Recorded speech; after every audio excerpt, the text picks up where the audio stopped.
चाचा जी साइंटिस्ट हैं, zoological survey of India में डायरेक्टर रिटायर हुए हैं। उन्होंने मुझे बुलाया इधर आ, उन्होंने चश्मा लिया और तोड़ दिया और बोलते कल दोबारा डॉक्टर के पास मेरे साथ चलना। तो वो जो फीस लगती थी वो 1 हफ्ते की लगती थी, तो डॉक्टर ने फीस दोबारा ली नहीं। वो डॉक्टर के पास मुझे लेके गए और बोलते चश्मा नहीं लगवाना, अब कोई डॉक्टर साहब तरीका बताओ। तब मुझे दिमाग में ये पहली बार आया कि ऐसे रीजन पूछने चाहिए डॉक्टर से कि कोई और तरीका बताओ। और तरीका तो डॉक्टर ने बोला 5 बादाम और 5 भूरी मिर्चें रोज रात को भिगो के रखनी है और सुबह उठ के चबा चबा के खानी है 2-3 महीने तक। और नंगे पांव जब ओस पड़ी होती है घास पे, गीली घास पे सुबह सुबह घूमना है।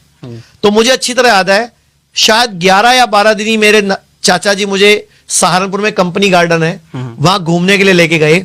और 7वीं क्लास में मेरी उम्र 13 साल थी और आज मैं 49 साल का हो गया, अभी तक मुझे चश्मा नहीं लगा। वो भूरी मिर्चें और वो 5 बादाम